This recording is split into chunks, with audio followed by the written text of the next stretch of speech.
சென்ற வருஷம் சொன்னார், ஆசீர்வதிக்கவே ஆசீர்வதித்து பெருகவே பெருக பண்ணுவேன் என்று சொல்லி. சுற்றி பாருங்க, ஆண்டவரங்களை பெருக்கி இருக்கிறாரா?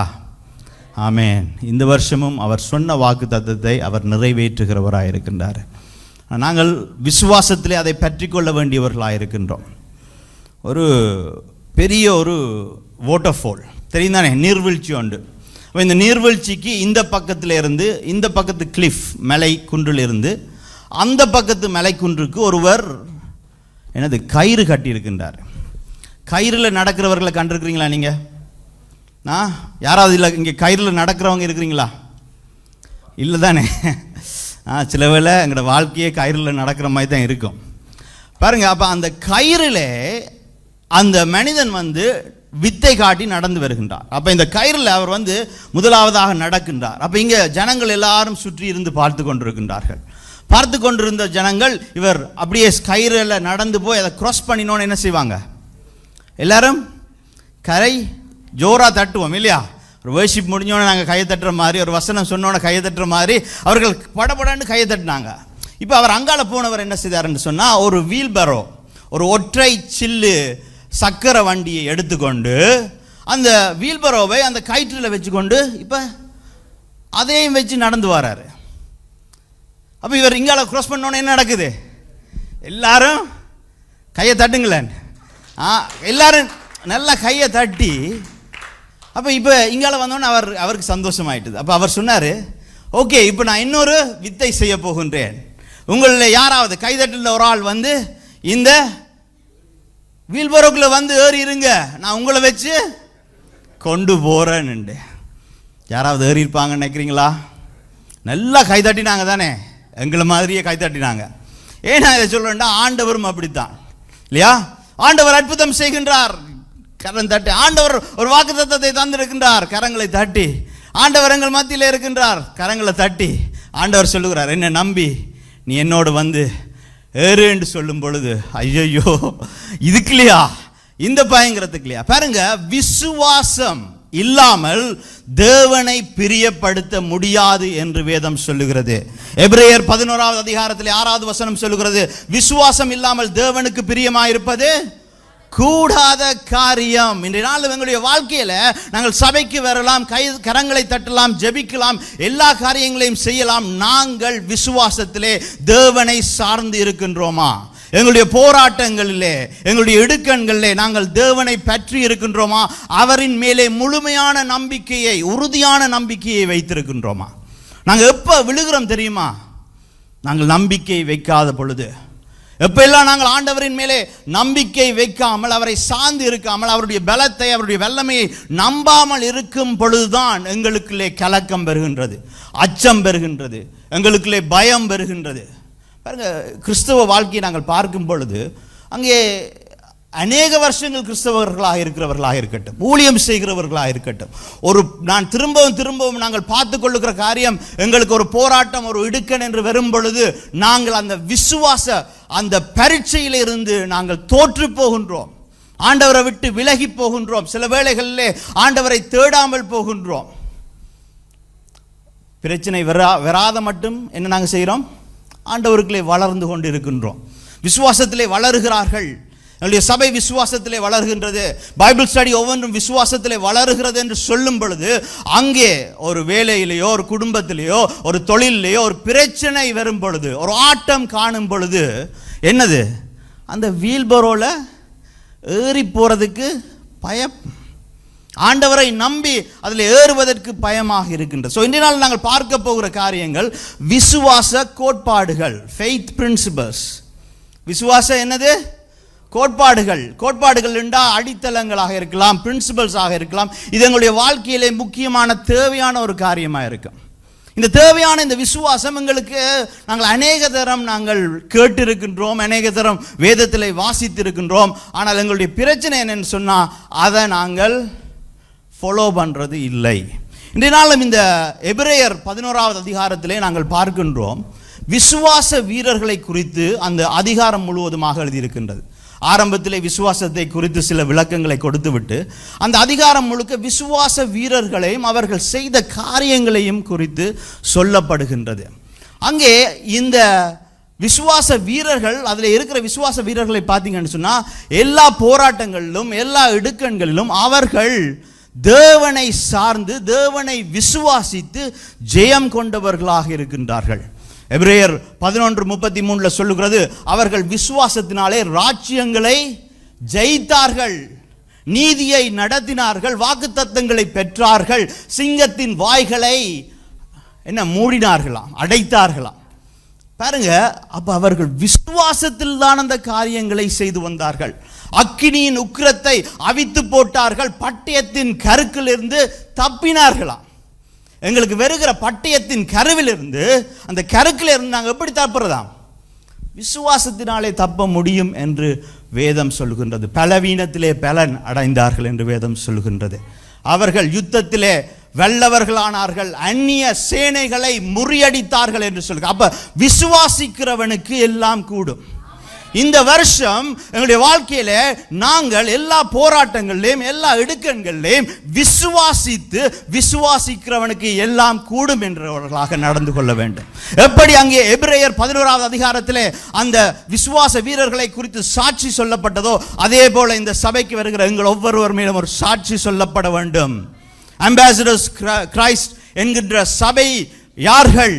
விசுவாசத்தினாலே என்னது போராட்டங்களை ஜெயித்தார்கள், விசுவாசத்தினாலே தேவனுடைய சித்தத்தை நிறைவேற்றினார்கள், விசுவாசத்தினாலே இடதுபுறமும் வலதுபுறமும் பெருகினார்கள் என்று சொல்லக்கூடியதாக, விசுவாசத்தினாலே அவர்கள் வாழ்ந்து சிறந்திருந்தார்கள் என்று சொல்லக்கூடியதாக இந்த வருஷம் நாங்கள் நடந்து கொள்ள வேண்டியவர்களாக இருக்கின்றோம். அப்ப இந்த விசுவாச வீரர்களுடைய சாட்சியில் இருந்து நாங்கள் சில கோட்பாடுகளை எடுக்க போகின்றோம். விசுவாச கோட்பாடுகளை நாங்கள் திருப்பிக் கொள்ளுவோம்.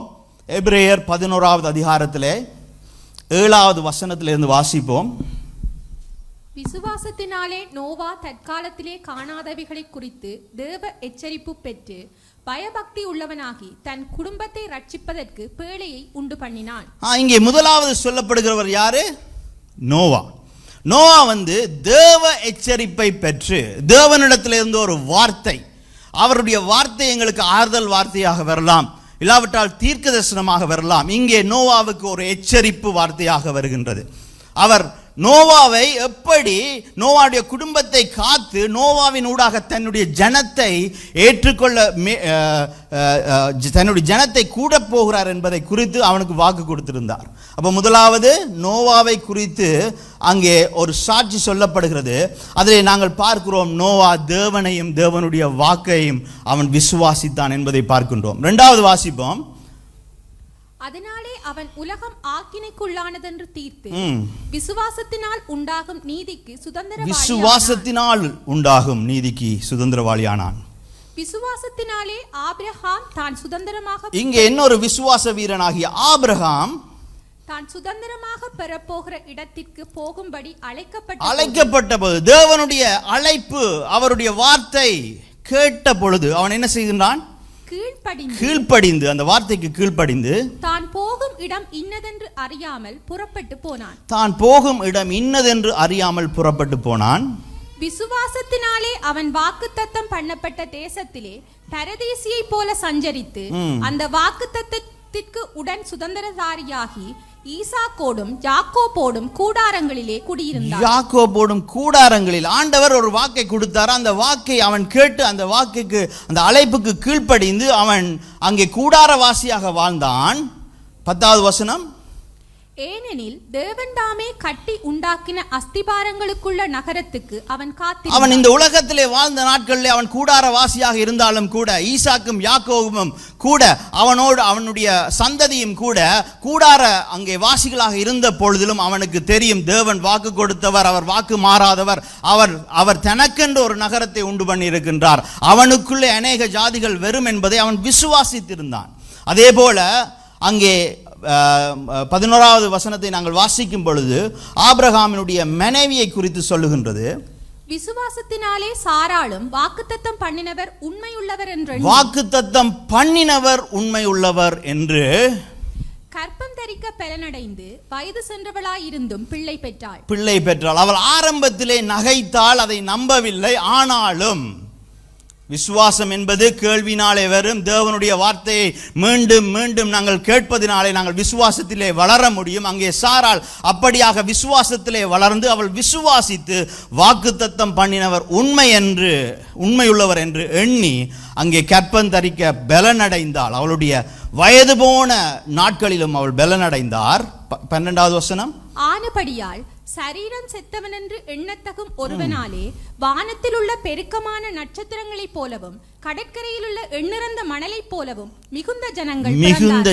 இன்றைய நாள் நானும் நீங்களும் ஆபிரகாமினுடைய வாக்குத்தத்தத்துக்குள்ளே நாங்கள் சென்றிருக்கின்றோம். கிறிஸ்துவின் ஊடாக நாங்கள் எல்லோரும் ஆபிரகாமினுடைய சந்ததியாக மாறி இருக்கின்றோம். அது அவர்களுக்கு கொடுத்த வாக்குத்தத்தத்தை தேவன் நிறைவேற்றி இருக்கிறபடினாலே. அப்ப இங்கே இந்த விசுவாச வீரர்களை நாங்கள் பார்க்கும் பொழுது அவர்கள் 2 காரியங்களை அவர்கள் விசுவாசிக்கின்றார்கள். ஒன்று, அவருடைய விசுவாசம் யார் மேலே இருந்தது? தேவன் மேலே. முதலாவது, அவர்களுடைய விசுவாசம் தேவன் மேலே இருக்க வேண்டும். 2வது காரியம், விசுவாசம் தேவ வாக்கின் மேலே இருக்க வேண்டும். அப்ப எங்களுடைய வாழ்க்கையில எங்களுடைய விசுவாசம் யார் மேலே முதலாவது இருக்கணும்? தேவன் மேலே. எல்லாருக்குமே தெரியும் இல்லையா? 2வது எங்கே இருக்கணும்? தேவனுடைய வாக்கு மேலே. இந்த வருஷம் எங்களுக்கு வாக்குத்தத்தம் கொடுத்திருக்கின்றார். கிறிஸ்துவுக்குள்ளே எல்லா வாக்குத்தத்தங்களும் எங்களுக்கு ஆம் என்றும் ஆமேன் என்றும் இருக்கின்றது. தேவன் தன்னுடைய வசனத்தினூடாக தன்னுடைய வார்த்தையினூடாக எங்களோடு பேசுகிறவராக இருக்கின்றார். அப்ப எங்களுடைய விசுவாசமானது எங்கே இருக்க வேண்டும்? தேவன் மேலேயும் தேவன் கொடுத்த வாக்கின் மேலேயும் இருக்க வேண்டும். அது எங்களுக்கு தெரியும். ஆனாலும் எங்களுக்கு கலக்கங்கள் வருகிற நேரத்தில், எங்களுக்கு போராட்டங்கள் வருகிற நேரத்தில், நிதி நிலைமைகள் மோசம் அடையும் பொழுது என்ன செய்வோம்? நாங்கள் தேவன் மேலே இருக்கின்ற அந்த விசுவாசத்தை பற்றி கொள்ள தெரியாது. எப்படி ஒரு வாக்குத்தத்தத்தை மேலே விசுவாசத்தை வைத்து எப்படி இங்கே நோவாவாகட்டும், ஆபிரகாமாகட்டும், சாராளாகட்டும், அங்கே வேதத்திலே சொல்லப்பட்ட விசுவாச வீரர்கள் எப்படி ஜெயம் கொண்டார்களோ அப்படி ஜெயம் கொள்ள எங்களுக்கு தெரியவில்லை. இந்த நாளில் நாங்கள் பார்க்க போகிற காரியம், இவர்களை வைத்து இவர்கள் எப்படி ஜெயம் கொண்டார்கள், நாங்களும் எப்படி ஜெயம் கொள்ளலாம். அப்ப முதலாவது விசுவாசம் தேவன் மேலே இருக்க வேண்டும். அது எப்படி இருக்க வேண்டும் என்பதை பார்ப்போம். எபிரேயர் 11வது அதிகாரத்திலே 6வது வசனம், விசுவாசம் இல்லாமல் தேவனுக்கு பிரியமாய் இருப்பது கூடாத காரியம். நாங்கள் விசுவாசம் இல்லாமல் தேவனுக்கு பிரியமாய் இருக்க முடியாது. ஏனென்றால் தேவனிடத்தில் சேருகிறவன் அவர் உண்டென்றும் அவர் தம்மை தேடுகிறவர்களுக்கு பலன் அளிக்கிறவர் என்றும் விசுவாசிக்க வேண்டும். இந்த விசுவாசம் எப்படிப்பட்டதா இருக்கிறது? தேவனிடத்திலே சேருகிறவன் அவர் முதலாவது உண்டு என்று விசுவாசிக்க வேண்டும். இந்த இடத்திலே நாங்கள் எல்லோருமே தேவன் உண்டு என்று விசுவாசிக்கிறபடினால தான் இந்த இடத்திலே நாங்கள் வந்திருக்கின்றோம். அவரிடத்திலே நன்மையை பெற்றபடினாலே, அவரிடத்திலே இரட்சிப்பை பெற்றபடினாலே, அவரிடத்திலே பாவ மன்னிப்பை பெற்றபடினாலே இந்த இடத்துல நாங்கள் வந்திருக்கின்றோம். அப்ப அவர் உண்டு என்கின்ற விசுவாசம் எங்களிடத்திலே இருக்கின்றது. அது மட்டும் காணுமா? அங்கே சொல்லுகிறது அவர் உண்டென்றும் அவர் தம்மை தேடுகிறவருக்கு. பாருங்க, ஆண்டவர் நமக்காக கவலைப்படுகின்ற, நம்மேல் அக்கறை கொண்ட தேவன். அது எங்கள் எல்லோருக்குமே தெரியும். நான் அதையும் தாண்டி ஒரு கட்டம், நாங்கள் ஒரு படி மேலே போகணும் என்று சொன்னால், ஆண்டவர் என்னை குறித்து கவலைப்படுகின்றவர், என் மேல் அக்கறை கொண்ட தேவன்.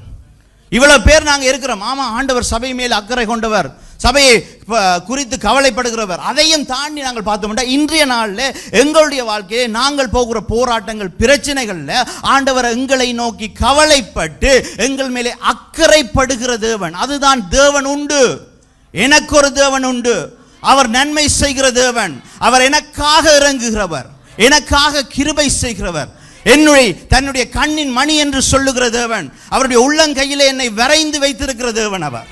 அந்த எண்ணம், அந்த விசுவாசம் எங்களுக்கு தேவை. பொதுவாக ஒரு தேவன் உண்டு, அவர் எல்லாருக்குமே நன்மை செய்வார் அல்ல. எனக்கு ஒரு தேவன் உண்டு, அவர் என்னை நோக்கி கவலைப்பட்டு அக்கறைப்பட்டு என்னை கண்மணி போல காத்து எனக்கு உதவி செய்கிற தேவன் என்று அந்த நம்பிக்கை வேண்டும். இங்கே அதோடு கூட அவர்கள் சொல்லுகிற காரியம் என்னன்னு சொன்னால், அவர் தம்மை தேடுகிறவர்களுக்கு பலன் அளிக்கிறவர். அப்ப விசுவாசம் என்பது என்ன? தேவன் உண்டு என்பது மட்டுமல்ல, அவரை தேடுகிறது தான் விசுவாசமா இருக்கிறது. இதனால நாங்கள் சபைக்கு வருகின்றோம், ஒரு தேவன் இருக்கின்றார், அவரிடத்திலே போனால், இயேசு என்கின்றவர் ஒருவர் இருக்கின்றார், அவரிடத்திலே போனால் சமாதானம் கிடைக்கும், இயேசு என்கிறவர் ஒருவர் இருக்கிறார், அவரிடத்திலே போனால் சுகம் கிடைக்கும் என்று வருவதல்ல. எனக்கு ஒரு தேவன் உண்டு, அவர் எனக்காக மரித்தவர், என் பாவங்களை மன்னித்தவர், அவர் என்மேலே அக்கறை வைத்திருக்கின்றார், அவரை நான் தேடி அவரோடு ஒரு உறவை வளர்க்க நான் செல்ல வேண்டும். அதுதான் கிறிஸ்டியானிட்டி என்றது. என்னது? ஒரு ரிலிஜன் இல்ல, அது என்னது? ஒரு ரிலேஷன்ஷிப், தேவனோடான ஒரு ரிலேஷன்ஷிப். இங்கே சமயம் என்கின்ற வார்த்தைக்கு இங்கே அனுமதி இல்லை, மாறாக தேவனோடான உறவைத்தான் முன்வைக்கின்றது இந்த பரிசுத்த வேதாகமம். அப்ப தேடுகிறவர்களாக நாங்கள் இருக்க வேண்டும். எபிரேயர் 11வது அதிகாரத்திலேயே இன்னொரு விசுவாச வீரனை குறித்து வேதம் ஒரு காரியத்தை எழுதியிருக்கின்றது. 5வது வசனத்திலிருந்து வாசிப்போம். ஏனோக்கு என்கின்ற மனிதனை குறித்து அங்கே என்ன சொல்லப்பட்டிருக்கிறது என்பதை பார்ப்போம். எபிரேயர் 11:5. விசுவாசத்தினாலே ஏனோக்கு மரணத்தை காணாதபடிக்கு எடுத்துக்கொள்ளப்பட்டான். தேவன் அவனை எடுத்துக்கொண்டபடியினாலே அவன் காணப்படாமற் போனான். அவன் தேவனுக்கு பிரியமானவன் என்று அவன் எடுத்துக்கொள்ளப்படுவதற்கு முன்னமே சாட்சி பெற்றான். அப்ப ஏனோக்கு என்ற ஒரு மனிதன் வாழ்ந்தான். அவன் தேவனை தேடி தேவனோடு ஒரு உறவை வைத்தபடினாலே அவன் எடுத்துக்கொள்ளப்பட்டான் தேவனோடு. ஏனோக்கு எத்தனை வருஷம் உயிர் வாழ்ந்தான் என்று யாருக்கு தெரியும்? சாக்லேட், அடுத்த வாரம் சாக்லேட் கட்டாயம் வாங்கி கொண்டு. உனக்கும் தெரியாதா? 365 ஆண்டுகள் அவன் உயிரோடு இந்த உலகத்திலே இருந்தான். அவன் தன்னுடைய 65வது வயதிலே அவனுக்கு ஒரு மகன் பிறக்கின்றது, மெட்சுசலா என்று சொல்லி. அந்த மகன் பிறந்த பின்பாக வேதம் சொல்லுகிறது அவன் தேவனோடு சஞ்சரித்தான் என்று. அப்ப முதல் 65 வருஷம் என்ன? தேவனோடு சஞ்சரிக்கவில்லை.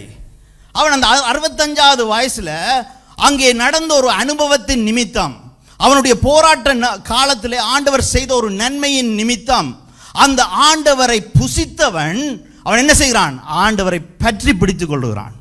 அந்த நாளிலிருந்து அவன் 300 வருஷம் ஆண்டவரோடு நடந்தான். ஆதியாகமம் 5வது அதிகாரத்திலே 24வது வசனத்தை நாங்கள் வாசிப்போம். நீங்கள் வீட்டை போய் 21 22 நீங்கள் வாசிங்கன்னு சொன்னால் அவன் அந்த வாழ்ந்த நாட்கள் எல்லாம் குறிப்பிடப்பட்டிருக்கின்றது. 24வது வசனத்தை நாங்கள் வாசிப்போம். ஏனோக்கு தேவனோடே சஞ்சரித்துக் கொண்டிருக்கையில் காணப்படாமற் போனான். தேவன் அவனை ஏண்டா தேவனை தேடி தேவனோடு சஞ்சரிக்கிற மனிதனை தேவனே எடுத்து கொண்டாராம். அவன் மரிக்கவில்லை, அவனை தேவன் எடுத்து கொண்டார். ஏன்? அவன் தேவனை தேடுகிற மனுஷன். அப்ப இந்த விசுவாச வீரனிலிருந்து நாங்கள் கற்றுக்கொள்ள வேண்டிய காரியம், தேவன் மேலே விசுவாசம் என்பது தேவனை தேடுகிற விசுவாசமாக இருக்கணும். அடுத்த ஸ்லைடை நாங்கள் பார்த்தோம்னு சொன்னா விசுவாசம் தேவன் மேலே இருக்க வேண்டும் என்பதை பார்த்தோம். அதை நாங்கள் எப்படி செய்யணும் என்று பார்த்தோம்னு சொன்னால் அந்த தேவனை தேடுகிற விசுவாசமா இருக்கணும். தேவனை தேடுகிற விசுவாசம் என்று சொன்னா சண்டேஸ்ல நாங்கள் கட்டாயம் தேவனை தேடுறோம், இந்த ஆராதனைக்கு வர விரும்புகின்றோம், வார்த்தையை கேட்க விரும்புகின்றோம், டியூஸ்டேஸ்ல தேவனை தேட விரும்புகின்றோம். ஆனால் சில நேரங்கள் காலங்களை குறித்து தான் நாங்கள் தேவனை தேடுகின்றோம். எங்களுடைய சந்தோஷ நாட்களில் பேங்க்ல நல்ல காசு இருக்கேக்கல, மனைவியோட சந்தோஷமா இருக்கேக்கல, பிள்ளைகள் ஒரு குழப்படியும் செய்யாம வீட்டை நல்ல பிள்ளைகளாக இருக்கும் பொழுது நாங்கள் தேவனை தேடுகிறோம். ஆனால் பிரச்சனை ஒரு ஒரு என்ன ஒரு போராட்டம் என்று வரும்பொழுது அந்த நேரத்தில் என்ன செய்கிறோம்? தேவனை விட்டு விலகி போகின்றோம். ஆனால் அங்கே ஏனோக்கு 65வது வயதிலே அவனுடைய ஒரு அனுபவத்திலே தேவனை கண்டடைந்தான். அந்த நாளிலிருந்து 300 வருஷம் எத்தனை பிரச்சனை வந்திருக்கும்? இதில் யாராவது 300 வருஷம் வாழ்ந்த ஆக்கள் இருக்கிறீங்களா? இல்லை. இப்போ 46 ஆக போகுது. எனக்கு 46வே முக்கி தான் ஓட வேண்டி இருக்குது. 300 வருஷம் எவ்வளோ பிரச்சனை, எவ்வளோ போராட்டம், எவ்வளோ இடுக்கணக்க சந்திச்சிருப்பான். அவ்வளோ நேரத்தில் அவன் ஆண்டவரை தேடுகிறவனாக இருந்தான். அந்த பழைய காலத்தில் இந்த அரசர் மேர் இன்னொரு அரசன் போராட வந்தேன்னு சொன்னால் இவங்க என்ன செய்வாங்கன்னா தங்களோட பொக்கிஷங்கள் எல்லாவற்றையும் புதைச்சிடுவாங்களாம். புதைச்சிட்டு ஒரு வரைபடம் கீறுவார்கள். நீங்கள் சின்ன வயசில் வாசிச்சிருப்பீங்க, அநேக ஸ்டோரிஸ் வாசிச்சிருப்பீங்க, என்ன ட்ரெஷர் ஹண்டிங் இந்த மாதிரி. அப்போ அந்த வரைபடம், அந்த மேப்பை கொடுத்தா அந்த மேப்பில் போய் கிண்டினா அங்கே என்ன இருக்கும்? புதையல், பொக்கிஷம் இருக்கும். இப்போ உங்களுக்கு ஒரு வரைபடம் கிடைச்சிட்டுது, சரியா? ஒரு பொக்கிஷத்தினுடைய வரைபடம். நீங்கள் என்ன செய்வீங்க? சொல்லுங்க. மம்பட்டி ஷவல் முள்ளு கரண்டி என்ன கிடக்கிறது எல்லாத்தையும் கொண்டு போய் கிண்ட மாட்டேனாங்க. ஏன்? ஒரு பொக்கிஷம் எனக்கு கிடைத்திருக்கின்றது, அந்த பொக்கிஷத்தை நான் தேட வேண்டும் என்று சொல்லி போவோமா? எங்களுக்கு கிடைத்த மிகப்பெரிய பொக்கிஷம் யார் தெரியுமா? இயேசு கிறிஸ்து. அந்தகார இருளில் இருந்து ஆச்சரியமான வெளிச்சத்துக்கு கொண்டு வந்த அவர் எங்களுடைய பொக்கிஷம். வருத்தப்பட்டு பாரம் சுமந்து இருந்த எங்களுக்கு இளைப்பாறுதல் தந்த இயேசு, அவர் எங்களுடைய பொக்கிஷம். அவரை நாங்கள் தேட வேண்டும். எங்களுடைய நெருக்கங்களில் இருந்தெல்லாம் எங்களுக்கு விடுதலையை காட்டின அந்த இயேசு, அவர் எங்களுடைய பொக்கிஷம். அவரை நாங்கள் தேட தேட தேட தேடிக்கொண்டே இருக்க வேண்டும். அதைத்தான் அங்கே ஏனோக்கு செய்தான். அப்போ விசுவாசம் என்பது எங்களுடைய போராட்ட காலத்தில் எங்களுடைய என்ன பாருங்க, மாறி மாறி மாறி வரும் இல்லையா? இப்போ ஒரு வருஷத்தை பார்த்தீங்கன்னா அதில் சம்மர் வரும், விண்டர் வரும், வேறு என்ன வரும், ஓட்டம் வரும், ஸ்ப்ரிங் வரும் இல்லையா? எப்படி காலம் மாறுகிறதோ அதே போல் எங்களுடைய வாழ்க்கையின் காலங்களும் மாறுகிறது. சீசன் மாறுது இல்லையா? சந்தோஷமாக இருக்கும், கவலையான காலங்களும் உண்டு. எங்கே போகிறோம் என்று தெரியாத முட்டுச்சந்திகளிலே வந்து நிற்கின்ற காலங்களும் உண்டு இல்லையா? வேதனை வலி தருகிற காலங்களும் உண்டு. ஆனால் நாங்கள் சந்தோஷமான காலத்தில் மட்டுமல்ல, இந்த கவலையான காலத்திலும் கூட நாங்கள் என்னது, ஆண்டவரை தேட வேண்டும். எப்படி ஆண்டவரை தேடுறது? கவலையானது. பிலிப்பியர் 4:6 என்ன சொல்லுகிறது?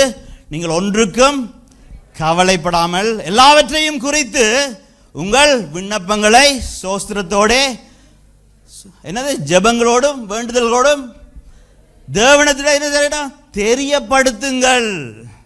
அப்ப எங்களுடைய கலக்கத்தின் காலத்தில் என்ன செய்யணும்? நாங்க யாராவது கலங்கி வந்திருக்கிறீங்களா? இருக்கும் இல்லையா? அந்த கலக்கத்தின் காலத்தில் நாங்கள் போய் இருந்து அழுது கொண்டு இருக்கிறதை விட்டுவிட்டு நாங்கள் ஜெபத்தினூடாக தேவனை தேடும்படிக்காக அங்கே வேத வசனம் சொல்லுகின்றது. அப்போ உங்களுடைய கலக்கத்தின் காலத்தில் நாங்கள் என்ன செய்யணும்? தேவனை தேட வேண்டும். எல்லா சீசன்லையும் எல்லா காலங்களையும் நாங்கள் தேவனை தேட வேண்டும். முட்டுச்சந்தியில் வந்து நிற்கிறோமா? சங்கீதம் 119 115 சொல்லுகிறது. என்ன சொல்லுகின்றது? அவருடைய வார்த்தை என்னவாம்? எங்களுடைய கால்களுக்கு தீபமும் எங்களுடைய பாதைக்கு வெளிச்சமுமா இருக்குது. அப்ப இப்ப எங்க தேடணும்? முதல் ஜெபத்தில் தேடினோம், இரண்டாவது எங்க தேடணும்? அவருடைய வார்த்தையிலே தேவனை தேட வேண்டும். எப்பெல்லாம் முட்டுச்சந்தியில் போய் நிற்கிறீங்களோ, எப்பெல்லாம் எந்த திசைக்கு போவது என்று தெரியாமல் இருக்கிறோமோ, அந்த நேரத்தில் மனிதர்களிடத்தில் ஆலோசனைக்கு போவதை விட்டுவிட்டு தேவனை தேடுங்கள், அவருடைய நன்மையை தேடுங்கள், அவருடைய பாதையை தேடுங்கள். அவருடைய வார்த்தை எங்களுடைய கால்களுக்கு தீபமாக இருக்கின்றது, எங்களுடைய பாதைக்கு அது வெளிச்சமாக இருக்கின்றது. சில வேளையில் கவலையான நேரங்கள், கண்ணீர் விடுகின்ற வலி தருகிற நேரங்கள், நீங்கள் என்ன செய்கிறீங்க? நான் ரூமை பூட்டிட்டு அழுது கொண்டு இருப்பேன். நீங்களும் அப்படி தான் போல இருக்கு, எல்லாரும் சிரிக்கிறத பார்த்தா. ஆனால் பாருங்க, எல்லா காலங்களிலும் தேவனை தேட வேண்டும் என்று சொன்னால், அதுதான் சங்கீதம் 34 அங்கே சங்கீதக்காரன் சொல்லுகின்றான். என்ன? கர்த்தரை நான் எக்காலத்திலும் சோஸ்தரிப்பேன், அவர் துதி எப்பொழுதும் என் வாயில் இருக்கும் என்று சொல்றான். அப்ப அடுத்த முறை கவலை வரும் பொழுது, கண்ணீர் வரும் பொழுது, வேதனை வரும் பொழுது நீங்கள் போய் அழுகிறதை விட்டுவிட்டு தேவனுடைய சமூகத்திலே சென்று அவரை துதித்து பாடுங்கள், அவரை சோஸ்தரியுங்கள். அந்த நேரத்திலே அவர் பிரசன்னம் உங்கள் மத்தியிலே வந்து இறங்கும், உங்களுடைய இருதயம் ஆறுதல் அடையும், உங்களுடைய இருதயத்தை அவர் தன்னுடைய திருப்தியினாலே நிரப்புகின்றார்.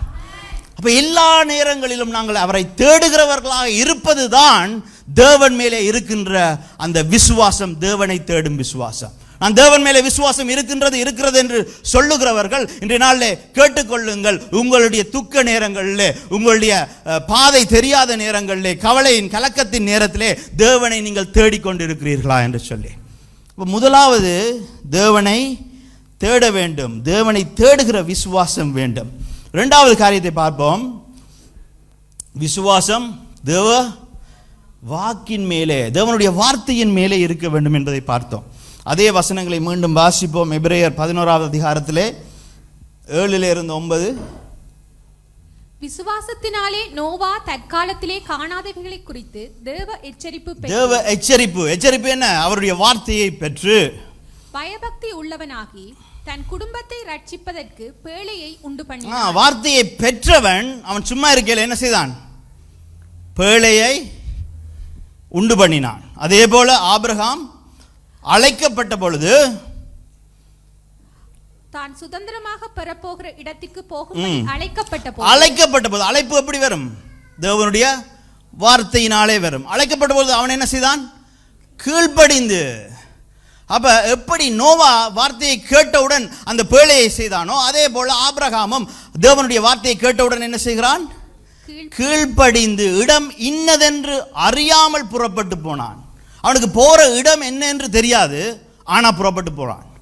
இங்கே நோவாவை குறித்து நாங்கள் பார்க்கும் பொழுது நோவா தற்காலத்தில் காணாதவைகளை குறித்து தேவ எச்சரிப்பு பெற்று நோவாவுக்கு தெரியாது, இப்படி ஒரு வெள்ளம் வரும் என்பது தெரியாது, அதை கண்டதில்லை. ஆனாலும் தேவனுடைய வசனம் சொல்லுகிறபடினால அதை நம்பி அதை விசுவாசித்து அவன் அந்த பேழையை உண்டு பண்ணினான். அப்ப காணாத நேரம் அறியாத நேரத்திலேயும் கூட தேவனுடைய வார்த்தைக்கு என்ன செய்யணும்? நாங்கள் கீழ்ப்படிய வேண்டும். அதுதான் தேவனுடைய வார்த்தையின் மேலே வைக்கிற விசுவாசமாக இருக்கின்றது. அப்ப விசுவாசம் தேவ வாக்கின் மேலே இருக்க வேண்டும் என்று சொன்னால் அதற்கு நாங்கள் என்ன செய்ய வேண்டும் என்ற அந்த இரண்டாவது காரியத்தை நாங்கள் பார்த்தோம் என்று சொன்னால், அடுத்த ஸ்லைடை பார்த்தோம் என்று சொன்னால், தேவ வார்த்தைக்கு கீழ்ப்படியும் விசுவாசமாக இருக்க வேண்டும். முதலாவது தேவனை தேடுகின்ற விசுவாசம், இரண்டாவது தேவ வார்த்தைக்கு கீழ்ப்படுகின்ற. எங்களுடைய கண்ணுக்கு தெரியாது, எங்களுடைய அறிவுக்கு எட்டாது, ஆனாலும் கீழ்ப்படுகிற அந்த கீழ்ப்படிவு வேண்டியதாக இருக்கின்றது. இப்போ காலை வேளையில் சரியான ஃபொக்காக இருக்கும் இல்லையா? இப்போ நீங்கள் ஒரு மலையில் ஒரு ஹைக்கிங் போய் கொண்டிருக்கிறீங்க, ஒரு தொங்கு பாலம் இருக்குது, மரத்தினாலே செய்யறது தொங்கு பாலம், ஃபொக்காக இருக்குது, தெரியுதில்லை ஒன்றுமே. நீங்கள் அந்த தொங்கு பாலத்தில் கடந்து போவீங்களா? யார் கட்டினதோ மரத்தால் கட்டியிருக்கிறாங்க, ஸ்டெடியாக கட்டியிருக்கிறாங்களோ தெரியாது இல்லையா? போக பயப்படுவோம், அது அண்டர்ஸ்டாண்டபிள் இல்லையா?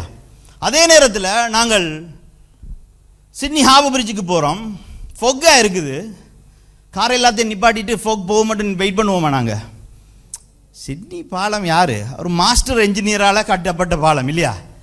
நம்பிக்கையாக காலை வச்சு போவோமா இல்லையா? நம்பிக்கையாக காரை டிரைவ் பண்ணி போவோமா இல்லையா? ஏன் நான் சொல்கிறேன்டா, ஆண்டவருடைய வார்த்தையும், ஆண்டவர் ஒரு மாஸ்டர் என்ஜினியர், அவர் மாஸ்டர் ஆஃப் த யூனிவர்ஸ், அவர் சொன்னபடினால நான் பயப்படாம இந்த பாலத்தில் காலை வச்சு கொண்டு நான் போகலாம். ஏனென்றால் இந்த பாலம் என்ன? தேவன் நான் இப்ப இருக்கிற இடத்துக்கும் தேவன் எனக்கு நியமித்த இடத்துக்கும் இடையில இருக்கிற இந்த அவருடைய வாக்கு தான் அந்த பாலமாக இருக்கின்றது. அந்த பாலத்திலே நாங்கள் நடந்து அவரை நம்பி நாங்கள் விசுவாசித்து கடந்து சென்று அதை பற்றி கொள்ளுகிறவர்களாக நாங்கள் இருக்க வேண்டும். அதான் வேதம் சொல்லுகிறது 2 கொரிந்தியர்ல, நாங்கள் சொல்லுங்க, தரிசித்து நடவாமல் விசுவாசித்து நடக்கிறோம். ஏன்? கண்ணை மூடிக்கொண்டு அந்த வீல்பரோல ஏறி இருக்கலாம், கண்ணை மூடிக்கொண்டு ஆண்டவர் கட்டின அந்த பாலத்தில் நடந்து போகலாம். ஏனென்றால் அவர் உண்மையுள்ளவர், அவர் நம்பிக்கைக்குரியவராக இருக்கின்றார். அதான் எபிரேயர் 11வது அதிகாரத்தில் இந்த வசனத்தை, அதாவது எங்களுக்கு காண முடியாத அறிய முடியாத நேரத்திலையும், ஏன்னா அநேக நேரத்தில் எங்களுக்கு முன்பாக இருக்கிறது என்னன்றது தெரியாது. இப்போ நாங்கள் ஏன் கலக்கம் அடைகிறோம்? ஒரு போராட்டத்தில் இந்த வருஷத்தின் ஆரம்பத்தில் ஒரு வாக்குத்தத்தம் ஆண்டவர் தந்தார் என்று வைங்க. அந்த வாக்குத்தத்தத்தில் தெளிவாக இருக்கின்றது, ஆண்டவர் ஒரு செழிப்பை, ஒரு நன்மையை எங்களுடைய வாழ்க்கையில் செய்வார் என்று. ஆனால் நடக்கிற காரியமெல்லாம் எப்படி நடக்குது? உங்களுக்கு நல்லது நடந்த சொல்லுங்கப்பா, ஆண்டவருக்கு சோஸ்திரம். அந்த காரியங்கள் நடக்கிறதெல்லாம் என்ன, ஐயோ இது நடக்காது போல இருக்கு, இந்த வாக்குத்தத்தம் நிறைவேறாது போலவே இருக்கும் இல்லையா?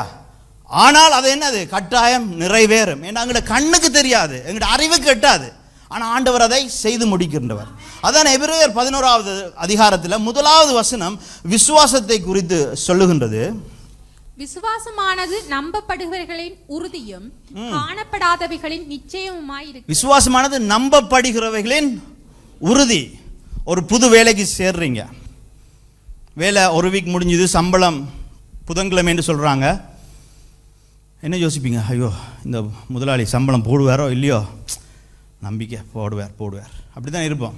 அதே நேரத்தில் திடீர்னு பார்த்தா இமெயிலுக்கு ஒரு இமெயில் வருது, என்னது? உங்களோட பே ஸ்லிப் வந்துட்டுது. பே ஸ்லிப் வந்த உடனே என்ன செய்வீங்க?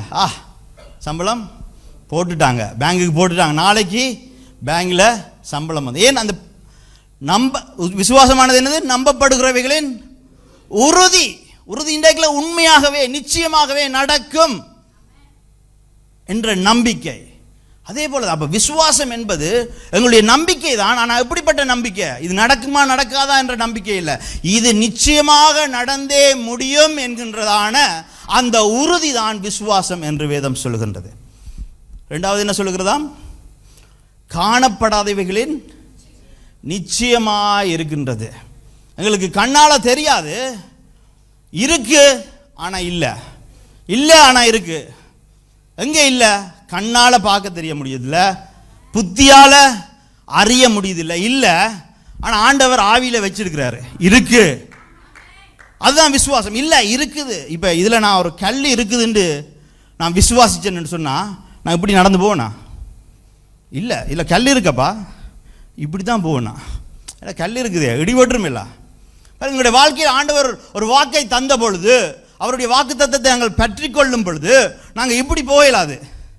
என்ற விசுவாசம், ஆண்டவர் இதை செய்வார் என்று சொன்னால், அதை நம்புகிறேன் என்று சொன்னால், அதை நான் காணவில்லை ஆனாலும் அதை நான் காணுகிறவனாக நான் நடந்து கொள்ள வேண்டும் இல்லையா? 2 தீவுகள் இருக்கின்றது. ஒரு தீவில் நீங்கள் இருக்கிறீங்க, இக்கரைக்கு அக்கறை பச்சை என்று சொல்லுவாங்க ஊரில் இல்லையா? என்ன வாரவனெல்லாம் சொல்கிறோம், அந்த தீவில் அப்படி இருக்குதான், கிண்டினாலே பொண்ணா, அங்கே மாம்பழம் எல்லாம் பெருசு பெருசாக இருக்கான். சரண் வந்து இங்கே கெயின்ஸுக்கு போயிட்டு வந்து சொன்னான், மாம்பழம் எல்லாம் அந்த சைஸில், பலாப்பழம் எல்லாம் சும்மா சும்மா சொங்குது, நீங்கள் கப்ரமாட்டாவில் போய் காசை கொடுத்து வேண்டதை விட்டு அங்கே நான் பார்க்கல, எனக்கு தெரியாது. ஏன்னா நான் இந்த தீவில் இருக்கிறேன், அந்த தீவில் இருக்கிறவருக்கு தான் தெரியும் அது. அப்போ இந்த தீவில் இருக்கிறவர்கள் நாங்கள் கேள்விப்படுகின்றோம், ஆனால் இந்த தீவில் இருந்து அந்த தீவுக்கு போகிற பிரிட்ஜ் இருக்குதுல்ல, அதுதான் விசுவாசம். காணப்படாதவைகளில் நிச்சயம்தான் விசுவாசம். இந்த தீவில் இருக்கிற ஆண்டவர் சொல்றாரு, அந்த தீவில் பெரிய மாம்பழம் இருக்கு, உனக்கு நன்மைகள் எல்லாம் வச்சிருக்கிறேன், அதை நான் எப்படி கிராஸ் பண்றது? இந்த தீவில் போய் அதை பெற்றுக்கொள்றது விசுவாசத்தினூடாக போய் பெற்றுக்கொள்கிறது. ஆனால் நாங்கள் என்ன செய்யறது? எங்களுடைய வாழ்க்கையில் வருகின்ற பயத்தில் கலக்கத்தில் அந்த விசுவாசத்தை பற்றி கொள்ள ஜென்ரலாகவே பார்ப்போம். என்னுடைய வாழ்க்கையில் ஒரு பயம் அச்சம் கலக்கம் பெறும் பொழுது என்னுடைய விசுவாசம் என்ன செய்கின்றது? குன்றி போகின்றது. ஒரு நிதி நிலைமை பற்றாக்குறை வரும் பொழுது குன்றி போகின்றது. எங்களுடைய விசுவாசத்தை தடுக்கின்ற, நாங்கள் அந்த காரியங்களை, தேவனுடைய வசனத்தை பெற்றுக்கொள்ள முடியாமல் தடுக்கிற காரியங்கள் என்ன என்று பார்த்தோம்னு சொன்னால், பாவ சோதனைகள், மனிதர்களூடாக வரும் அழுத்தங்கள். நாங்களே விசுவாசித்து உறுதியாய் நம்பினாலும் சுற்றி இருக்கிறவங்க சொல்லுவாங்க, என்ன உண்ட நிலைமையை பாரு, இது நடக்கவே நடக்காதுண்டு. சில வேளை மனுஷன் வாயத்திலிருந்து சொல்லவே தேவையில்லை. நாங்கள் என்ன செய்வோம்? பார்ப்போம், 9 பேர் அந்த பக்கம் ஓடுறான், ஆண்டவர் என்ன இந்த பக்கம் ஓட சொல்கிறாரு, என்னடா 9 பேர் அங்கே தான் ஓடுறானுகள், அவன் வாயத்திலிருந்து அழுத்தம் கொடுக்கவே தேவையில்லை. நாங்களே பார்த்து நாங்களே அந்த நாங்களும் 10வது ஆளாக ஓடிடுவோம்.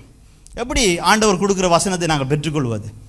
மனிதர்களூடாக வருகிற அழுத்தங்கள், பொறுமை இல்லாதது, போராட்டங்கள், இடுக்கண்கள் என்று சொல்லி இந்த விசுவாசத்தில் இருந்து எங்களை தள்ளி வைக்கின்றது. எந்த பக்கத்தில் மட்டும் காற்று அடிக்குதே இல்லை சொல்லுவோமா இல்லையா? எந்த ஏரியாவுக்கு மட்டும் மழை வருதே இல்லை, எந்த குடும்பத்தில் மட்டும் செழிப்பு வருகிறதே இல்லை, காற்று அடிக்குதே இல்லை. நீங்கள் காற்றையும் காண மாட்டீர்கள், மழையையும் காண மாட்டீர்கள். ஆனாலும் நீங்களும் உங்கள் ஆடு மாடுகளும் உங்களுடைய மிருக ஜீவன்களும் தண்ணீர் குடிக்கும்படிக்கு இந்த பள்ளத்தாக்கை நான் நிரப்புவேன் என்று ஆண்டவர் சொல்லியிருக்கின்றார். கண்ணால தெரியாது, ஆனால் ஆண்டவர் நிரப்புவார். இதனால நீங்கள் காற்றை காண முடியாமல் இருக்கலாம், மழையை காண முடியாமல் இருக்கலாம், ஆனால் சொல்லுங்க, வாயத்திறன் சொல்லுங்க, இந்த பள்ளத்தாக்கை ஆண்டவர் நிரப்புவார். இதுல இருந்து நான் குடிப்பேன், என்னை சேர்ந்தவர்கள் குடிப்பார்கள் இந்த பள்ளத்தாக்கில் இருந்து. அதுதான் தேவனுடைய. என்னுடைய பலத்தினால இந்த காரியம், இந்த போராட்டத்தை, இந்த பிரச்சனையை முடிக்கவே முடியாது. ஆமா, அநேக பிரச்சனைகள் எங்களுடைய பலத்தினால முடிக்க முடியாது. எங்களுடைய பலம் இல்லை. கணவன் மனைவி குடும்பமாக சேர்ந்தாலும் கூட, அநேக மனிதர்களிடத்தில் ஆலோசனை போனாலும் கூட எங்களுடைய பலத்தினாலே முடிக்க முடியாது. எங்களுடைய அறிவினால இதற்கான விடையை கண்டுபிடிக்க முடியாது. ஆனால் ஆண்டவருடைய வார்த்தை சொல்லுகிறது, சகரியாவில், பலத்தினாலும் அல்ல, பராக்கிரமத்தினாலும் அல்ல, தேவனுடைய ஆவினாலே கூடும் என்று சொல்லி அவருடைய வார்த்தை அப்படி சொல்லுகிறபடினால, அவருடைய வார்த்தையை நான் விசுவாசிக்கிறபடினால, இல்ல ஆனா இருக்கு, அது நடந்து முடியும். அந்த நம்பிக்கை எங்களுக்கு தேவை. படிக்கிறேன் எக்ஸாம் பாஸ் பண்ணுவேனா, வேலைக்கெல்லாம் அப்ளிகேஷன் போட்டிருக்கிறேன், ஐயோ வேலை கிடைக்குமா, புதுசாக ஒரு தொழில் தொடங்கி இருக்கிறேன், தொழில் வெற்றி அடையுமா, குதிரை யுத்த நாளுக்காக ஆயத்தம் பண்ணப்படும், ஆனால் ஜெயமோ கர்த்தரா இல்லை, ஆனால் இருக்கு. அதுதான் விசுவாசம். விசுவாசமானது நம்பப்படுகிறவர்களின் உறுதியும் காணப்படாதவர்களின் நிச்சயமா இருக்கிறது. ஆஸ்திரேலியாவில் ரெண்ட் கூடிட்டுது, மோர்கேஜ் ரேட் கூடிட்டுது, தொழில் வாய்ப்புகள் குறையுது, வேலை வாய்ப்புகள் குறைகின்றது. ஆனாலும் நானும் நீங்களும் கிறிஸ்து என்கின்ற நீரோட்டத்தின் நடுவில் நடப்பட்ட மரங்கள் என்றபடினாலே எக்காலத்திலும் இலையுறுதிராமல் எக்காலத்திலும் கனி கொடுக்கிறவர்களாக நாங்கள் இருப்போம். சத்ரு வெள்ளம் போல வந்தாலும் எனக்காக சத்ருவை எதிர்த்து கொடி பிடிக்கிற ஆவியானவர் எங்களுக்கு உண்டு. இல்ல ஆனா இருக்கு. பாருங்க, எபிரேயர் அந்த முதலாவது பாட்டை மட்டும் நாங்க பார்த்தோம்னு சொன்னா, விசுவாசமானது நம்பப்படுகிறவைகளின் உறுதி. அப்படின்னா உறுதியாக நம்புவதுதான். சில பேர் யோசிக்கிறது விஷஃபுல் திங்கிங். விஷுவல் திங்கிங் என்று கேள்விப்பட்டிருக்கிறீங்களா? இப்போ ஒரு கேக்கை ப்ளோ அன்னைக்கில் சொல்லுவாங்க, ஏதாவது விஷ் பண்ணுங்க. இந்த வெள்ளைக்காரங்களை பார்த்தீங்கன்னா எங்கேயாவது தண்ணி பொண்டை கண்டாங்கன்னா என்ன செய்வாங்க, ஒரு நாணயத்தை போட்டுட்டு விஷ் பண்ணுவாங்க, இது எனக்கு நடக்கணும். பாருங்க, விசுவாசம் என்றது இது எனக்கு நடக்க வேண்டும் என்கின்ற விருப்பம், ஆசை அல்ல, இது நடக்கும் என்கின்ற உறுதி. ஏன் நடக்கும்? வசனம் சொன்னபடினாலே இது நடக்கும். எனக்குள்ள இருந்து தோன்றுகிறது இல்லை இந்த உறுதி, வசனத்தின் ஊடாக தோன்றுகிறது தான் இந்த உறுதி. அப்ப முதலாவது என்ன? உறுதியாய் நம்புவது தான் விசுவாசம். காணப்படாதவைகளின் நிச்சயமாய் இருக்கிறதுன்னு சொன்னால் நிச்சயம் என்று செயல்படுவது. ஆண்டவர் இந்த வருஷத்துல சொன்ன காரியம் நிச்சயம், அதனால நிச்சயம் என்று நான் நடப்பேன். நான் முதலே சொல்லியிருந்தேன், இதுல கல் இருக்கிறது நிச்சயம், நிச்சயம் என்று ஆண்டவர் சொல்லியிருக்கிறபடினால நான் நிச்சயம் என்றே நடப்பேன். இப்போ விசுவாசம் என்பது இதுதான். அப்ப நிச்சயம் என்று செயல்படுவது ஒரு விசுவாசத்தினுடைய முக்கியமான காரியமாக இருக்கிறது. ஏனென்றால் நோவாவுக்கு ஆண்டவர் எச்சரிப்பு கொடுக்கல, நோவா என்ன செய்தான்? பேழை கட்டினான். அது ஒரு செயல்பாடாக இருந்தது. ஆபிரகாமை அழைத்த பொழுது ஆபிரகாம் தெரியாவிட்டாலும் அவன் வந்தான். பலி கேட்ட பொழுது பலி கொடுக்க சென்றான். ஏன்? ஒரு செயல்பாடு என்றால் விசுவாசம் கிரியைகளிலே காணப்பட வேண்டும். அதான் யாக்கோபு 2வது அதிகாரத்திலே நாங்கள் பார்த்தோம் என்று சொன்னால், வீணான மனுஷனே 2:20 வாசிப்போம். வீணான மனுஷனே, கிரியைகள் இல்லாத விசுவாசம் செத்ததென்று நீ அறிய வேண்டுமா? செத்ததென்று அறிய வேண்டும். அப்ப கிரியை இல்லாத விசுவாசம் அப்படியா? செத்தது. அப்ப நாங்க எங்களுடைய போராட்ட காலத்தில் ஆண்டவர் ஒரு நன்மை செய்வார் என்று விசுவாசிக்கிறோம் என்று சொன்னால், அந்த விசுவாசத்துக்கு ஏற்ற கிரிகைகளை நாங்கள் செய்ய வேண்டும். முணுமுணுத்து கொண்டு, கம்ப்ளைண்ட் பண்ணிக்கொண்டு, இது நடக்குமா நடக்காதா என்று சந்தேகித்து கொண்டு இருக்கிறோம் என்று சொன்னால் அது விசுவாசத்துக்கு ஏதுவான கிரியைகள் அல்ல. ஆண்டவர் எங்களை பெருக செய்ய போகின்றார் என்று அவர் ஒரு வாக்குத்தத்தம் கொடுத்தாருன்னா அதுக்கான கிரியைகள் எங்களை நாங்கள் செய்யணும். சபையை நாங்கள் உறுதிப்படுத்த வேண்டும். சபை மக்களை, ஊழியத்தை உறுதிப்படுத்த வேண்டும். சபையிலே ஊழியக்காரர்களை எழுப்ப வேண்டும் என்று ஆண்டவர் சொல்லியிருக்கிறாரே. அவர் சொன்னது நிறைவேறும் பொழுது அதற்கு நான் தயாராக இருக்க வேண்டும் என்கின்ற அந்த எண்ணம் எங்களுக்கு இருக்க வேண்டும். அப்போ மூன்றாவது, இந்த விசுவாச கோட்பாடுகளுடைய மூன்றாவது கோட்பாடு என்ன என்று பார்த்தோம் என்று சொன்னால், விசுவாசம் கிரியைகளிலே காணப்பட வேண்டும், எங்களுடைய செயல்பாட்டுகளிலே காணப்பட வேண்டும். இனி பாஸ்டர், நான் ஏன் சண்டே வரையில என்று சொன்னா, இந்த பிரச்சனை அந்த பிரச்சனை, அந்த பிரச்சனை இல்லைக்கல இந்த பிரச்சனை, இவ அப்படி சொல்லிட்டா அவ இப்படி சொல்லிட்டா என்று வார்த்தை வரக்கூடாது. ஏன்? விசுவாசத்தினுடைய கிரியை உங்களுக்குள்ள இருக்கணும். ஒரு துக்க நேரத்தில், வலியின் வேத நேரத்தில் என்ன செய்வீங்க? சொல்லி தந்தனா என்ன செய்வீங்க? ஆராதிப்பீங்க. கலங்கின நேரத்தில் என்ன செய்வீங்க? ஜபிப்பீங்க. முட்டுச்சந்தியில் என்ன செய்வீங்க? தேவனுடைய வார்த்தையை. அதான் விசுவாசத்தின் கிரியைகளாக இருக்கின்றது. இங்கே எபிரேயர் 11வது அதிகாரத்திலே கூட இந்த விசுவாசத்தின் கிரியை நாங்கள் பார்க்கின்றோம். ஒரு விசுவாச வீரனூடாக 4வது வசனத்தை நாங்கள் வாசிப்போம். விசுவாசத்தினாலே ஆபேல் காயீனுடைய பலியிலும் மேன்மையான பலியை தேவனுக்கு செலுத்தினான். அதனாலே அவன் நீதிமான் என்று சாட்சி பெற்றான். அவனுடைய காணிக்கைகளை குறித்து தேவனே சாட்சி கொடுத்தார். அவன் மரித்தும் இன்னும் பேசுகிறான். பாருங்க, விசுவாசத்தினாலே ஆபேல் காயினுடைய பலியிலும் மேன்மையான பலிய, விசுவாசம்தான் தேவனுக்கு ஒரு மேன்மையான பலியை கொடுக்க எங்களை உந்துதல் செய்யும். விசுவாசம் இல்லாட்டி மேன்மையான பலியை கொடுக்க மாட்டோம். மேன்மையான பலி என்றால் என்ன? தேவனுடைய ராஜ்யத்துக்கு கொடுப்பது மட்டுமல்ல, ஏனென்றால் நாங்கள் பரிசுத்தமாக வாழுவது கூட தேவனுக்கு கொடுக்கிற ஜீவ பலி என்று சொல்லி ரோமர் 12வது அதிகாரத்தில் எழுதப்பட்டு இருக்கின்றது. அப்ப கர்த்தருக்கு நான் கொடுக்கின்ற நேரம், கர்த்தருக்கு நான் செய்கின்ற சேவை, கர்த்தருடைய ராஜ்யத்துக்காக நான் கொடுக்கின்ற காரியம், இது எல்லாமே ஒரு பலியாக வருகின்றது. பலி என்பது ஒரு விலைக்கிரயமாக இருக்க வேண்டும். நாங்கள் சின்னல ஊரில் கிரிக்கெட் விளையாடும் பொழுது ஒரு மெகா பாட்டிலுக்கு மேட்ச் அடிப்போம் இன்னொரு டீமோட. மெகா பாட்டில்னா நீங்கள் பெருசாக யோசிக்கக்கூடாது, 2 லிட்டர் கோக் போத்தல். இப்போ நமக்கு அது ஒரு சின்ன காரியமாக இருக்குது. அப்போ எங்களுக்கு அது பெரிய காரியம். அந்த மேட்சை வெண்டு அந்த கோக்கை குடிக்கல இருக்கிற சந்தோஷம், அந்த கோக்கை வேண்டி கொடுக்குறதுக்கு நாங்கள் எல்லாருமே பொறுக்கி கொண்டு போவோம். வீட்டில் இருந்து காசை பொறுக்கி கொண்டு போய், நான் 5 ரூபா தாரேன், நீ 10 ரூபா தாரியா, எல்லாத்தையும் சேர்த்து எடுத்து கொண்டு போய் அதை கொடுத்து, ஐயோ இவ்வளோ காசு போகுதேன்னு சொல்லி கொடுத்து அந்த ஒரு விலக்கிரையும் கொடுத்து, இப்போ போனோமா கோக்கை அருவாசியை குடித்தோமா எரிஞ்சோமா, இப்போ அது ஒரு விலக்கிரயமாக தெரியவில்லை. ஏன்னா சொல்கிறேன்னு சொன்னால், எங்களுடைய வாழ்க்கையில் பலி என்று சொல்லும் பொழுது அது ஒரு விலக்கிரயமாக இருக்க வேண்டும். இப்போ எல்லாத்துக்கும் நேரத்தை கொடுத்து, சில முக்கியமான காரியங்களுக்கு நேரம் கொடுக்கத்தான் வேணும், இல்லை என்று சொல்லவில்லை. எல்லாவற்றுக்கும் நேரத்தை கொடுத்து, பொழுதுபோக்குகளுக்கு நேரத்தை கொடுத்து, நண்பர் உற்றார் உறவினர்கள், வாரவன் போறவன், டிவி, நெட்ஃப்ளிக்ஸ், பிரைம் வீடியோ, எல்லாத்துக்கும் நேரத்தை கொடுத்து மிச்ச நேரத்தை ஆண்டவருக்கு கொடுக்கிறது அது பலி அல்ல, அது பிச்சை. இப்போ நான் காரில் போகும் பொழுது இல்லையா, இப்போ நாங்கள் ஊருக்கு போகும் பொழுது சில வேளை அந்த ரோட்டில் கார் நிற்கல யாராவது பிச்சை கேட்டுண்டா என்ன செய்வோம்? பாக்கெட்டில் இருந்து எடுத்து கொடுப்போம். அது எங்களை ஒரு பெரிய ஒரு ஒரு ஒரு என்ன சொல்கிறது, ஒரு பாரமாக இருக்குது எங்களுக்கு இல்லை இல்லையா?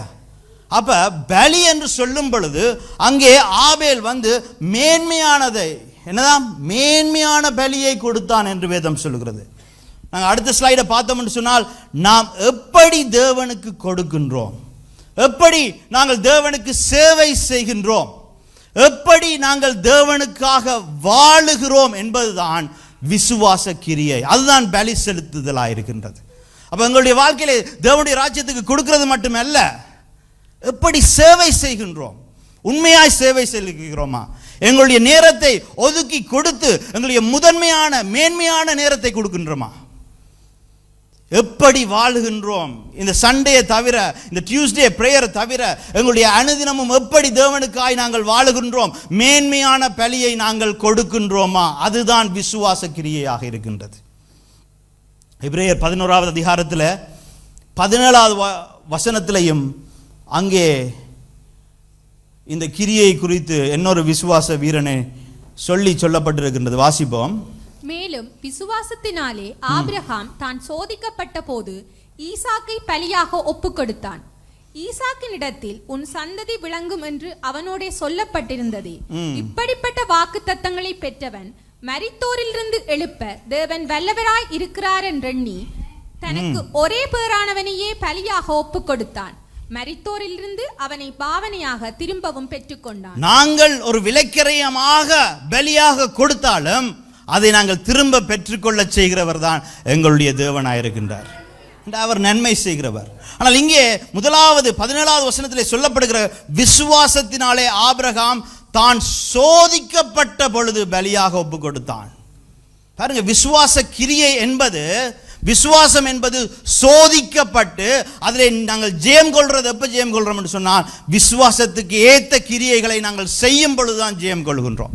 எங்கள் எல்லோருக்கும் வருகிற சோதனை விசுவாச சோதனை எங்களுடைய போராட்டங்களில், எங்களுடைய வீடுகளில், எங்களுடைய ஊழியங்களில், எங்களுடைய குடும்பத்தில் வரும் பொழுது அந்த நேரத்திலே தேவனுடைய வாக்குத்தத்தத்தை பற்றி கொண்டு, தேவனை பற்றி கொண்டு நாங்கள் அதற்கு ஏற்ற நிச்சயம் என்று நாங்கள் செயல்படும் பொழுதுதான் நாங்கள் சோதனையிலே நாங்கள் ஜெயிக்கிறவர்களாக இருக்கின்றோம். அதான் 1 பேதுரு 1 அதிகாரத்திலே 7வது வசனம் சொல்லுகிறது, அழிந்து போகிற பொன் அக்கினியினாலே சோதிக்கப்படும், அதை பார்க்கிலும் அதிக விலையேற பெற்றதாய் இருக்கிற உங்கள் விசுவாசம், அதை பார்க்கிலும் அதிக விலையேற பொன் இல்லை எங்களிடத்தில் இருக்கிற மிகவும் விலையேற பெற்ற காரியம். எங்களிடத்தில் இருக்கிற மிகவும் விலையேற பெற்ற காரியம் என்ன? விசுவாசம். அது என்ன செய்யப்படுமாம்? சோதிக்கப்படும். எப்படி பொன் புடமிடுமோ அதே போல விசுவாசமும் புடமிடுவார் ஆண்டவர். அப்படி வாசிங்க தொடர்ந்து. அதிக விலையேற பெற்றதாய் இருக்கிற உங்கள் விசுவாசம் சோதிக்கப்பட்டு இயேசு கிறிஸ்து வெளிப்படும் போது உங்களுக்கு புகழ்ச்சியும் கனமும் மகிமையும் உண்டாக காணப்படும். அப்ப சோதனை நேரத்திலே வெளிப்படுகின்ற கிரியை தான் உண்மையான விசுவாசத்தின் 3வது அடித்தளமாக இருக்கின்றது. இந்த நாளில் நீங்கள் ஒரு சோதனைக்குள்ள போய் கொண்டிருக்கிறீங்களா? உங்களுடைய வாழ்க்கையில் ஒரு காரியம் பெறுகிறதா? ஏண்டா இப்போ ஆஸ்திரேலியாவில் அநேக விஷயங்கள் மாறிக்கொண்டு இருக்கின்றது. அநேக காரியங்கள் எங்களை சுற்றி நடக்கும். ஆனால் நாங்கள் வாழுகின்றது மாமிசத்துக்குரிய உலகம். நாங்கள் மாமிசத்துக்குரிய உலகத்திலே வாழ்ந்தாலும் கூட எங்களுக்கு ஆவிக்குரிய வாக்குத்தத்தங்களை கொடுத்த ஆவிக்குரிய தேவன் ஒன்று உண்டு. அவரை நாங்கள் விசுவாசிக்கும் பொழுது நாங்கள் இல்லை, ஆனால் எங்களுடைய வாழ்க்கையில் இருக்கும். உலகத்தில் சமாதானம் இல்லாமல் இருக்கலாம், ஆனால் எங்களுடைய வாழ்க்கையில சமாதானம் இருக்கும். உலகத்தில் சந்தோஷம் இல்லாமல் இருக்கலாம், ஆனால் எங்களுடைய வாழ்க்கையில சந்தோஷம் இருக்கும். ஏனென்றால் நாங்கள் விசுவாசிக்கும் பொழுது. இந்த வருஷம் அநேக விதங்களில் சோதனைகள் வரும். அந்த சோதனைகள் வரும் பொழுது தேவனை பற்றி கொள்ளுங்கள். அவரை தேடுகிற விசுவாசத்தில் நீங்கள் தொடர்ந்து பயணியுங்கள். அந்த சோதனைகள் வரும் பொழுது தேவனுடைய வார்த்தையை பற்றி கொண்டு அதற்கு கீழ்ப்படுகிற விசுவாசத்திலே வளருங்கள். அந்த சோதனைகள் நடக்கிற நேரத்திலும், அந்த வலி தருகின்ற வேதனை தருகிற நேரத்திலும் ஆண்டவருடைய விசுவாசத்தின் கிரியைகளை மட்டுமே எங்களுடைய வாழ்க்கையிலே செயல்படுகிறவர்களாய் நாங்கள் வாழ வேண்டும். அப்படி நாங்கள் செய்யும் பொழுது எப்படி இந்த வேத புத்தகத்திலே அவர்கள் விசுவாசத்தினாலே ராஜ்யங்களை ஜெயித்தார்கள் என்று சொல்லப்பட்டதோ அதே போல எங்களை குறித்தும் தேவன் சாட்சி சொல்லுவார், அவர்கள் விசுவாசத்தினாலே ஜெயித்தார்கள் என்று சொல்லி. விசுவாசிக்கிறவனுக்கு எல்லாம் கூடும். நாங்கள் கண்களை மூடி இன்றைய நாளிலும் எங்களை ஒப்பு கொடுப்போம். ஒருவேளை கலங்கி இந்த இடத்துல கவலையோடு வந்திருக்கிறீங்கன்னு சொன்னால் பக்கத்தில் இருக்கிறவர்களை பார்க்காதீங்க, யார் கூட இருக்கிறாங்கன்றதை பார்க்காதீங்க. தேவன் நம் நடுவிலே இருக்கின்றார். தேவன் நம் நடுவிலே இருக்கின்றார். நாங்கள் கவலைப்பட தேவையில்லை. இதனால் நாங்கள் செய்ய வேண்டியது தேவனை தேடுவது, ஜெபத்திலே தேவனை தேடுவது, எங்களுடைய விண்ணப்பங்களை சோஸ்திரத்தோட ஜெபங்களோடும் வேண்டுதல்களோடும் தேவனுக்கு தெரியப்படுத்துகிறவர்களாய் நாங்கள் இருக்கணும். கலக்கம் இனி எங்களுக்கு தேவையில்லை, விசுவாசம் தேவை. விசுவாசத்தின் இறுதியிலே நாங்கள் இன்னும் காணாத இன்னும் அறியாத தேவனுடைய கிரீடம் இருக்கின்றது. அது எங்களுக்காக காத்து இருக்கின்றது. இந்த நாளில் எங்களோட வாழ்க்கையில் ஒருவேளை ஒரு முட்டுச்சந்தியில் நிற்கின்றோம், எந்த பக்கம் போவது என்று தெரியவில்லை. ஆண்டவரே என்ன செய்வது? நண்பர் ஒரு பதில் சொல்லுகின்றார், உறவினர் இன்னொரு பதில் சொல்லுகின்றார். நான் முட்டுச்சந்தியில் நிற்கிறேன், எந்த பக்கம் நான் போவேன்? அவருடைய வார்த்தை என்னுடைய கால்களுக்கு தீபமும் என்னுடைய பாதைக்கு வெளிச்சமாக இருக்குது. இந்த வார்த்தையில் அவர்களை தேடுவேன், தேவனை நான் இந்த வார்த்தையிலே தேடுவேன் என்று நீங்கள் இன்றைய நாள் ஒப்பு கொடுங்க. கண்ணீரின் வேதனையின் வேளையில் எக்காலமும் சோஸ்தரிப்பேன், எப்பொழுதும் அவர் துதி என் நாவில் என் வாயில் இருக்கும் என்று சொல்லி எப்பவுமே ஆண்டவர் ஆராதிக்கிறவனாக மாறுவோம். உங்களுடைய கிரியைகளில் விசுவாசம் இருக்கும்படிக்காக இந்த நாளில் இந்த வருஷம் விசுவாசத்திலே நாங்கள் ஜெயம் கொள்ளுகிற வருஷம், சிங்கத்தின் வாய்கள் அடைக்கப்படுகின்ற வருஷம், பட்டயத்தின் கருவிலிருந்து நாங்கள் தப்புகின்ற வருஷம், அந்நிய சேனைகளை முறியடிக்கின்ற வருஷம், யுத்தத்தில் வல்லவர்களாய் நாங்கள் மாறுகிற வருஷம். ஆண்டவரே, இந்த நாள் நாங்கள் ஒப்பு கொடுக்கிறோம் அப்பா. எங்களுடைய வாழ்க்கையில உம்மை தேடுகிற விசுவாசம், உம்முடைய வார்த்தைக்கு கீழ்ப்படுகிற விசுவாசம், சோதனைகளிலும் தேவனுக்கேற்ற கிரியைகளை செய்கிற விசுவாசத்தில் எங்களை வழி நடத்துங்கப்பா. இந்த விசுவாசம் அநேக சாட்சிகளை எங்கள் மத்தியிலே இந்த வருஷம் உருவாக்கட்டும் அப்பா. அநேக காரியங்களை ஜெயம் பெற செய்யட்டும். இன்றைய நாளில் எனக்கு முடியாதது, எனக்கு இயலாது என்ற காரியங்கள் எல்லாவற்றையும் கர்த்தர் நீர் செய்து முடிக்க போகிறதற்காய் நன்றி. நாங்கள் காற்றை காண தேவையில்லை, மழையை காண தேவையில்லை, ஆனால் எங்களுக்கு ஒரு நிச்சயம் உண்டப்பா. இந்த பள்ளத்தாக்கை நீர் நிரப்புவீர். இது ஆவியினாலே கூடும், விசுவாசத்திற்கிறவனுக்கு எல்லாம் கூடும் என்று சொன்ன பிரகாரமாகவே இது செய்ய போகிறதற்காக நாங்கள் நன்றி என்று சொல்லுகிறோம்ப்பா. இதனாலும் ஆண்டவர் விசுவாசத்தின் கிரியையை எங்களிடத்தில் எதிர்பார்க்கின்றார். என்னுடைய வாழ்க்கையை நான் தேவனுக்காக வாழுவேன். இதுவரை நான் பலி கொடுத்துருக்கிறேன், நான் அந்த பலி ஒரு விலைக்கிரயமாக அது என்னை பாதிக்கவே இல்லை. அது ஒரு சின்ன சின்ன காரியங்களை செய்து நான் போயிருக்கிறேன். ஆனால் இந்த வருஷம் நான் ஆண்டவருக்கு மேன்மையான பலியை கொடுக்க விரும்புகின்றேன். என்னுடைய சிறந்த நேரத்தை அவருக்கு கொடுக்க விரும்புகின்றேன். அவருக்காக நான் சேவை செய்ய விரும்புகின்றேன். அவருக்காக நான் வாழ விரும்புகின்றேன். என்னுடைய நாவினாலே, என்னுடைய செய்கையினாலே ஒரு பரிசுத்த வாழ்வு, கிறிஸ்துவுக்கு ஒப்பான ஒரு வாழ்வு நான் வாழ விரும்புகின்றேன். என்னுடைய விசுவாச கிரியையாக தேவனுக்கு உண்மையோடு சேவை செய்ய விரும்புகிறேன். மேன்மையானவைகளை கொடுக்க விரும்புகின்றேன் என்று உங்களுடைய இருதயத்திலே நினைப்பவர்கள் உங்களுடைய கரங்களை உயர்த்தி ஆண்டவருக்கு ஒப்பு கொடுங்க. நான் உங்களுக்காக ஜெபிக்க விரும்புகின்றேன். ஆண்டவரே, உங்களுடைய வார்த்தைக்கு கீழ்ப்படிந்து இந்த நாளிலும் உமக்கு சிறந்ததை கொடுப்பேன் என்று சொன்ன தங்களுடைய வாழ்க்கையை சிறந்ததை, நேரத்தில் சிறந்ததை, உமக்கு சேவை செய்வேன், எங்களுடைய வாழ்க்கை உமக்கு ஆராதனையாய் அமையும் என்று சொல்லி ஒப்புக் கொடுக்கிற இந்த பிள்ளைகளை உடைய பாதத்திலே நான் ஒப்புக் கொடுக்கின்றேன். உம்முடைய அபிஷேக தைலத்தினாலே நீர் அபிஷேகியும் அப்பா. எப்பொழுது இந்த மேல் வீட்டு அறையிலே சீஷர்கள் தங்களை ஒப்பு கொடுத்து தேவ ஊழியத்துக்கு தயாராகும் பொழுது வந்து இறங்கிய அந்த பரிசுத்த ஆவியின் பலம் ஒவ்வொருவர் மேலும் வந்து இறங்கட்டும். பலத்தினாலும் அல்ல, பராக்கிரமத்தினாலும் அல்ல, ஆவினாலே முன்பாயிருக்கிற தடைகள் ஒவ்வொன்றும் உடையட்டும் அப்பா. செங்கடல்கள் பிளக்கட்டும் அப்பா. வெட்டான் தரையிலே நடந்து போகும்படிக்காக பாதைகள், வழிகள் உருவாகட்டும். இது உம்முடைய வல்லமையிலே நிகழட்டும் என்று ஒப்புக் கொடுக்கிறேன்.